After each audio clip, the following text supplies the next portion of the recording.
Welcome to the video lesson on photosynthesis. In this video, we're going to learn how photosynthetic organisms capture light and use it to create energy, the optimal conditions for photosynthesis, and what these organisms use that energy for.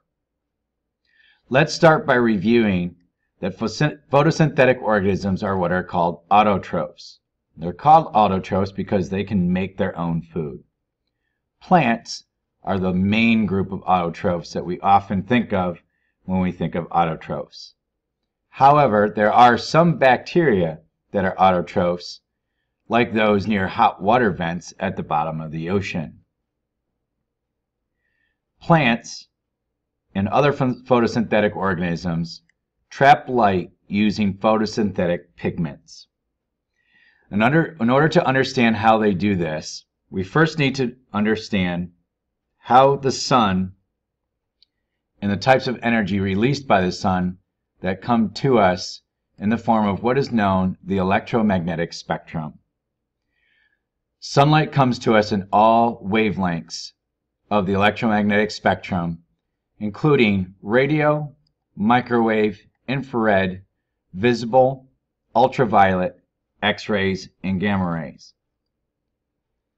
The tiny little sliver of the electromagnetic spectrum that we can see with our naked eye and that plants and other photosynthetic organisms use is in the visible spectrum.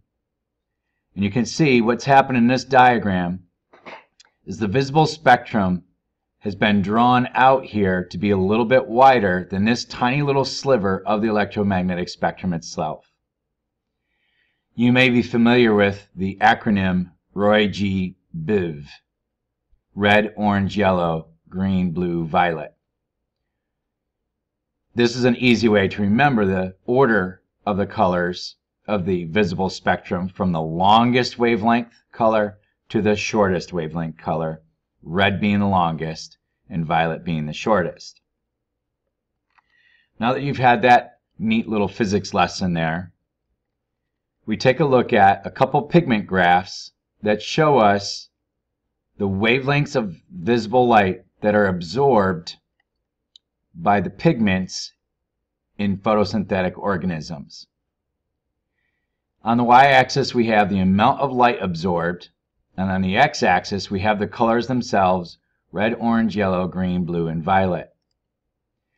We also have added an extra graph here showing all different kinds of photosynthetic pigments that are in photosynthetic plants and other organisms, and the amount of the particular wavelengths that they absorb. Take a look, for example, in both graphs at the chlorophyll. There's actually two types of chlorophyll, chlorophyll A and chlorophyll B. But generally speaking, you see that the colors absorbed by chlorophyll are red, orange, and then drops off at yellow and green, and then sharply picks up again in blue and violet.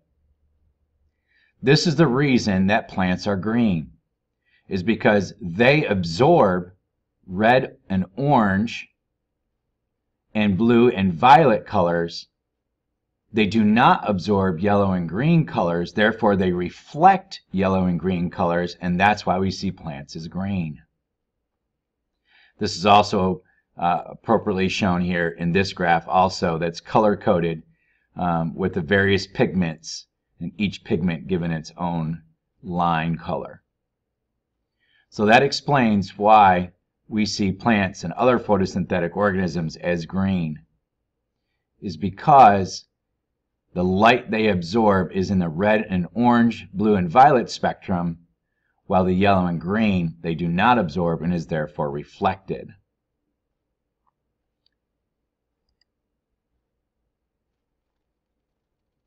Different types of plant pigments include chlorophyll, as we just discussed, which absorbs mainly in the red and blue regions; xanthophyll, which absorbs mainly in the green, blue, and violet regions; carotene, which absorbs mainly in the yellow, green, and blue regions; and anthocyanin, which absorbs mainly in the red, orange, and yellow regions of the visible spectrum. The energy from these light traps, these pigments, powers photosynthesis. The overall reaction for photosynthesis, as you've probably learned earlier, is 6 CO2 plus 6 H2O yields, with the help of sunlight, you should add sunlight here to your arrow, C6H12O6 plus 6O2. So the reactants for photosynthesis are carbon dioxide, water, and sunlight, while the products are glucose and oxygen. Photosynthesis takes place in basically 2 steps. We have what are called the light reactions, which will also be known as the light-dependent reactions. And the purpose of the light reactions is to store the light energy in ATP and NADPH2. In the light reactions, we have water, 6 in one reaction, it would be 6 water molecules. And what light does is it splits those water molecules with the help of sunlight and forms high energy molecules, which you've already learned as ATP, and you may recognize NAD in here from our study of aerobic respiration, and in this case it's NADPH2. In the process, this gives off 6 oxygen molecules. Here's a nice diagram to show you the light reaction steps and the process that goes through in splitting the water into ATP and NADPH2.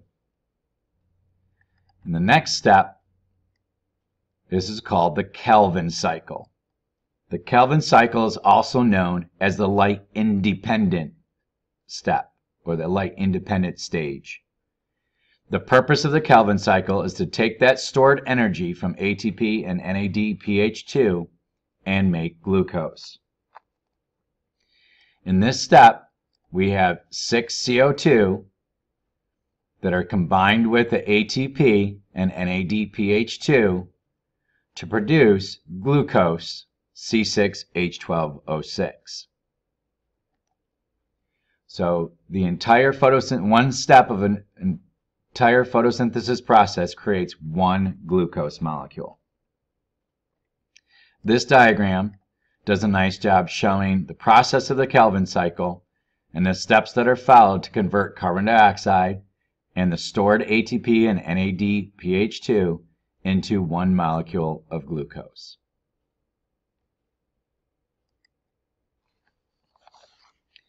The optimal conditions for photosynthesis are as follows.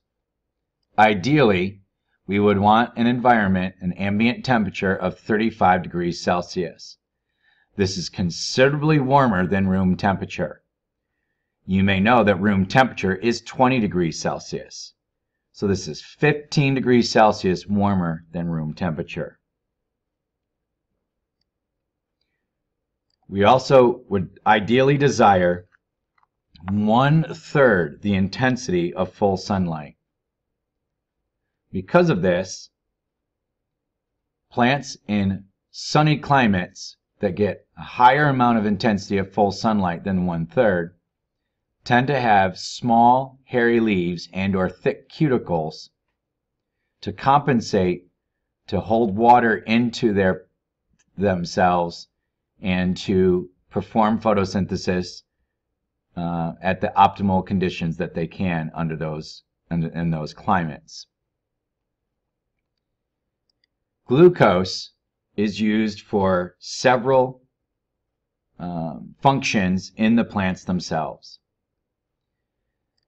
The plant can use glucose for energy because plants also perform cellular respiration that we discussed in our last chapter in order to carry out all the normal life processes that require energy, require the use of energy. Plants can also store this glucose by combining the glucose molecules together in a form that is called starch. So stored energy in a plant is called starch. We, as humans, benefit from this by eating things like potatoes, corn, and rice, which are plants that store a lot of their glucose in the form of starch. Plants can also convert their glucose into another type of carbohydrate called cellulose. And plants use cellulose for structure.